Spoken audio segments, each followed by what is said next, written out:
geologiya. Geologiya yer osti, yerni rivojlanish tarixi, harakatlanishi, qanday ichki suzilishini o'rganadigan fan hisoblanadi. Muzeyimizda 1928 ta geologik eksponat mavjud bo'lib, ulardan 363 tasi paleontologiya namunalari hisoblanadi. Ekspozitsiyalarimiz qatorida biz ularning bir qismini ko'rishimiz mumkin.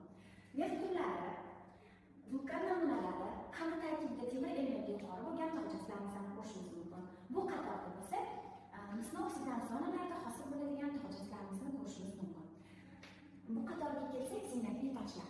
Tomoshabinlarimizning juda ham ko'p qismini e'tiborini jalb qiladigan tog' jismlarimiz. Sababi aynan rangdorligi hamda judokorligi bilan boshqa tog' jismlarimizdan farq qiladi. Ekspozitsiyalarimizning ko'p qismini qurilishda, sanoatda hamda zargarchilikda ishlatiladigan toshlarimiz tashkil etsa, rangdorlik marmar aynan qurilish sohasida juda ham ko'p ishlatiladi. Marmar haqida gapiradigan bo'lsak, marmar juda ham qimmatbaho tog' jismlaridan biri hisoblanadi. O'zbekistonda Olmaliq hamda Bo'stonliqda katta konlari mavjud.